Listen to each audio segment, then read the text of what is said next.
Alright, today we are going to be talking about exception handling in Java in Python. So how do we handle exceptions in Python?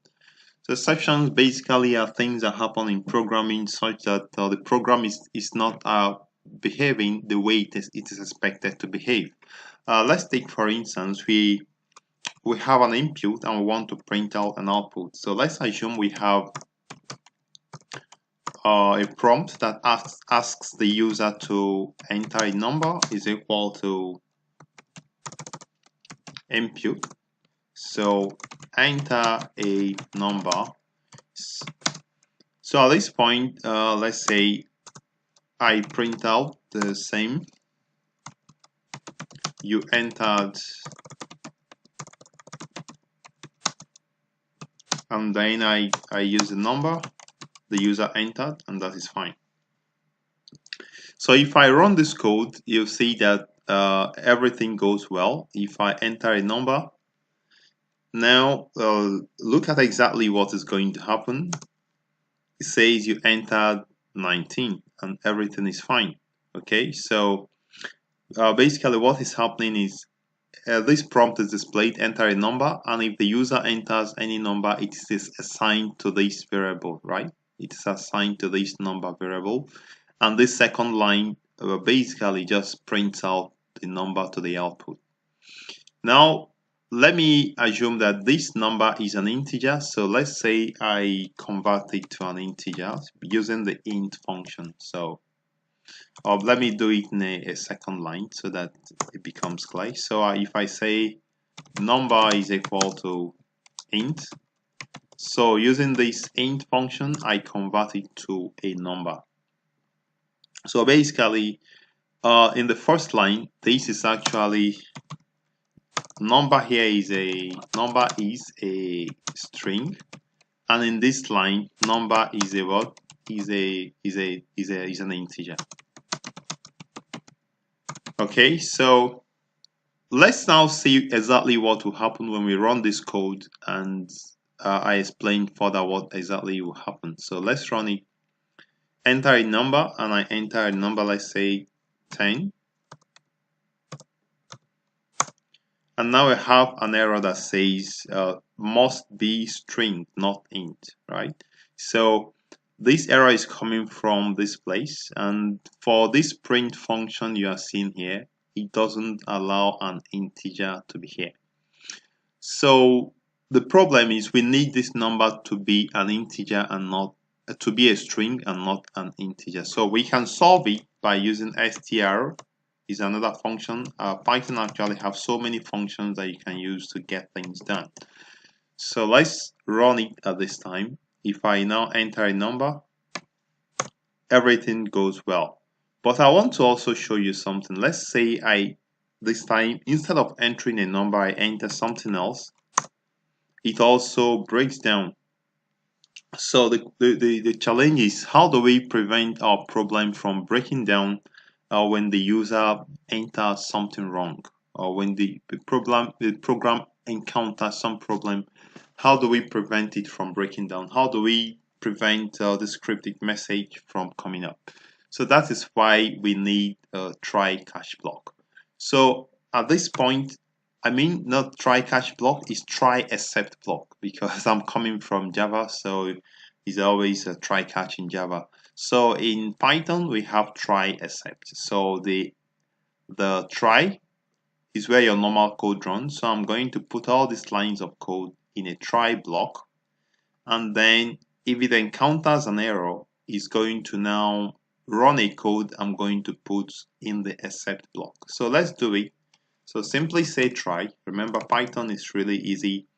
And then you indent all of this, meaning that everything that is indented after this try belongs to this try block. Okay, so the next thing I'm going to now say is except. So it's now expecting what what statement is needed to be written to the output when an error occurs. So let's just say print. Let's call it wrong input. Okay, so at this point, if an error occurs here, maybe the user enters something else, then it's going to display this part of the program that is under the except block. So now I'm going to run this code. Now instead of entering a number, I'll still do the same thing. I enter something else, and now it tells me wrong input. So that is the beauty of exception handling in programs, and in Python it's really very easy.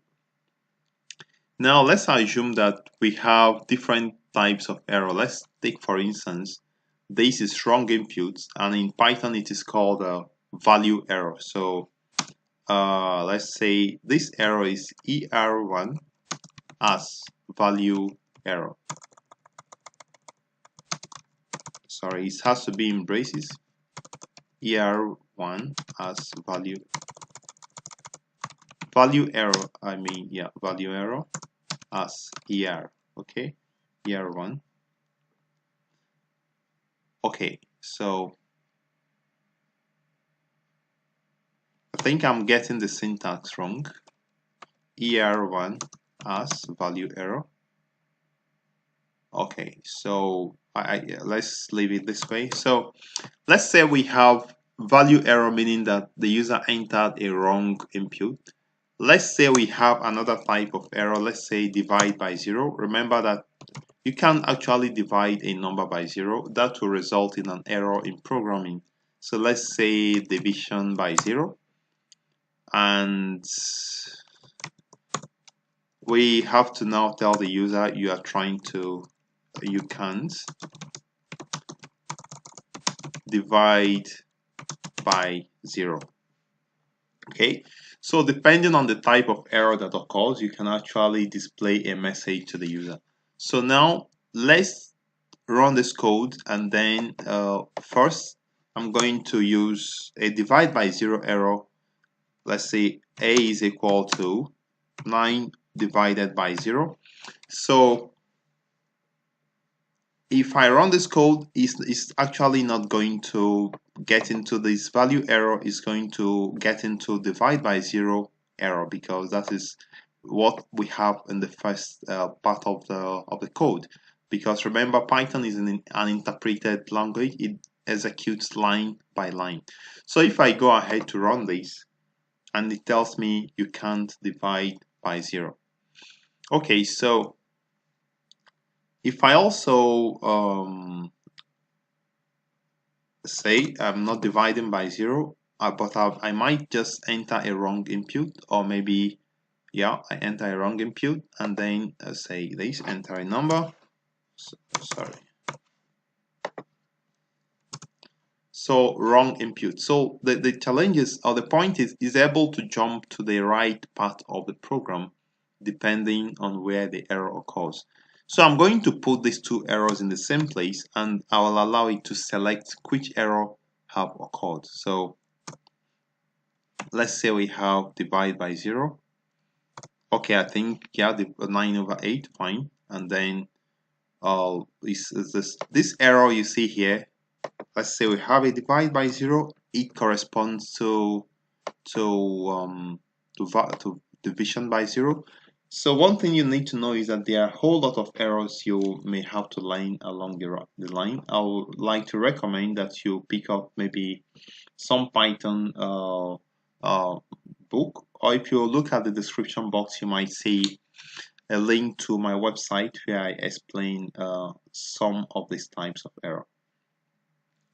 So I'm going to now mention about something else. This else means if you have a code you want to execute, whether an error occurs or not. So you can now put it in the, when an error doesn't occur, you can execute a code. So else. So in this way, I can say, let's say, always executed. So what I'm going to do, I'm going to simulate an error, and then an error occurs. I will see that this code actually it executes when error does not occur. So if an error doesn't occur, this code is executed. So except statements are skipped and this code is executed. So let's try it. So if I then run this file, I have enter a number and I have 4, and you have this always execute. So when an error occurs, we can now see that this code is not going to execute. So let's simulate an error and then we run this program again. You see can't divide by 0, and that is this, and then it doesn't execute this. So just take note of these 4 items I put in here. Else executes when error does not occur, except executes when an error occurs. Then we have another one that says finally, else executes when error does not occur. So let's now try the next one. Finally, this one executes whether an error occurs or not. So print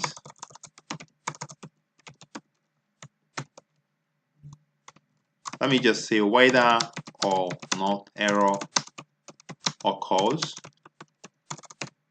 So at this point, I'm going to simulate this error. This error occurs and is going to execute this finally block. And then I'll remove this error, and we also see that it will execute the finally block. So you see, so this executes whether error occurs or not. So let me remove this division by 0. Let's say I put 6 in there and I run this program, enter a number, no error occurs, and you have this one always execute whether error occurs or not, and then this one executes when error occurs. Yeah. So when error, this one executes when error does not occur. So just take your time to get your head around it. Try to write this program, and this is what you require to know if you are going for some quiz or some job interview. You might require a good knowledge of exception handling in Python. I'd like to stop here and we continue in the next lesson.